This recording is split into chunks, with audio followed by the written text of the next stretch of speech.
So what if the app you use for your high-yield savings was secretly the foundation for the entire global banking system? It sounds pretty wild, right?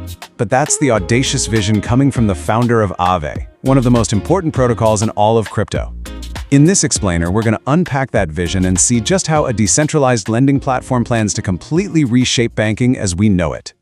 And there you have it. Stani Kulechov just comes right out and says it. This isn't some quiet prediction. It's a direct challenge to the entire industry. The goal isn't just to compete with neobanks like Chime or Revolut. It's to become the biggest one on the planet. Now, for a crypto protocol, that sounds less like an ambition and more like something out of a sci-fi movie. So how on earth could that possibly work? That really is the multi-trillion-dollar question, isn't it? How do you possibly bridge that huge chasm between a complex DeFi app that crypto natives use and a global financial powerhouse? Well, the whole strategy really boils down to two huge moves. First, you make the user experience so simple it basically becomes invisible. And second, you embed the protocols so deep into the existing financial system that it becomes the new foundation. Okay, so this whole ambition really starts by solving DeFi's single biggest problem, its user experience. To get to a global scale, Aave has to close the gap between the raw power of its technology and the super simple, effortless feel that everyday people demand from their financial apps. Let's be real for a second. The biggest thing holding DeFi back has always been how complicated it is. You've got seed phrases, gas fees, cross-chain bridges. It's enough to make anybody's head spin. Aave's plan is to make all of that stuff just disappear, to create an experience that's as smooth and easy as your favorite banking app. So this new Aave app is designed to do exactly that, by just hiding all the crypto mechanics under the hood. It hides the wallet, it hides the different blockchains, it even hides the concept of stablecoins. So for you, it just feels like a high-yield savings account. But this is the crucial part. You still have full self-custodial control of your funds. That's the core idea that makes DeFi so powerful in the first place.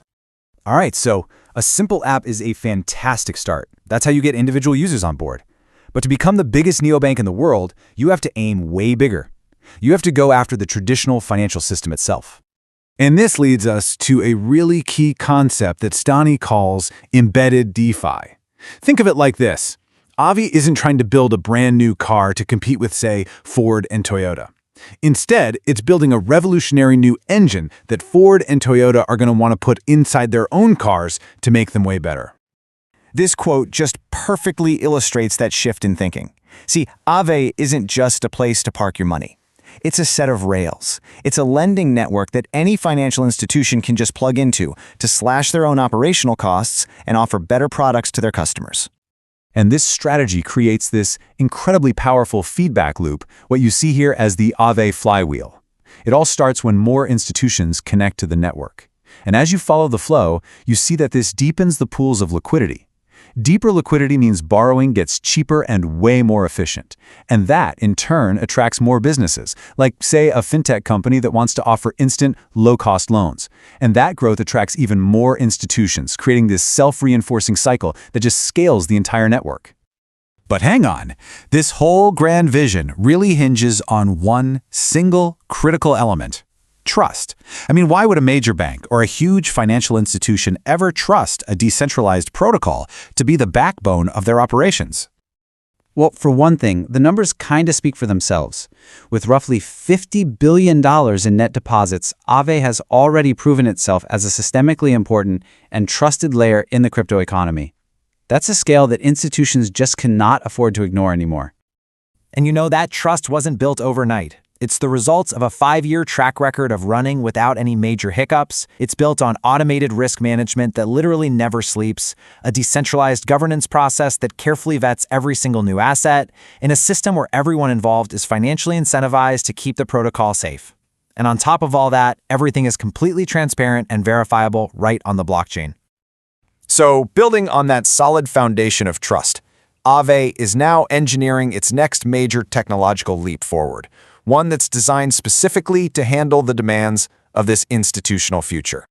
Let's break down the core idea here, because it's pretty clever. The old model, V3, was kind of like having a bunch of separate swimming pools. If you wanted to add a new, maybe riskier activity, like a high dive, you had to build a whole new pool, which splits up all of the water. But the new V4 hub and spoke model is completely different. Imagine one massive central pool. That's the hub.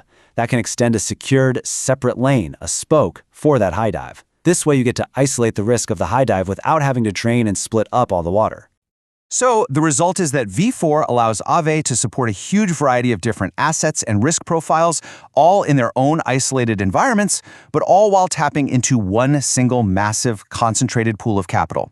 It's really the best of both worlds. You get both security and incredible efficiency. This evolution to V4 isn't just some technical upgrade, it actually signals a fundamental shift in the entire philosophy of DeFi. And it leads to a conclusion that might actually surprise you. You know, when you talk about risk management and institutional adoption and infrastructure, it starts to sound a little less like the Wild West of crypto and a lot more stable. So, is the end goal for DeFi to actually become, well, boring? According to Stani, the answer is a resounding yes. Boring is good. Because boring means resilient. Boring means predictable. It means the system is so mature and stable that you don't even have to think about it, kind of like the water pipes in your house or the electrical grid. It just works. And that's really the ultimate takeaway here. The goal isn't endless, high-adrenaline speculation. The goal is for DeFi protocols like Aave to become the quiet, reliable, and yes, boring, baseline financial infrastructure that powers everything for everyone. So if this boring future is where DeFi wins, what does that victory actually look like?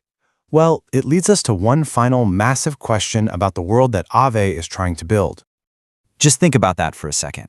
What happens to risk, to access to capital, to global efficiency, when the fundamental rails of finance are no longer hidden away inside opaque institutions, but are open, automated, and verifiable by anyone on Earth? That is the future Aave is building, and it's a future that could change everything.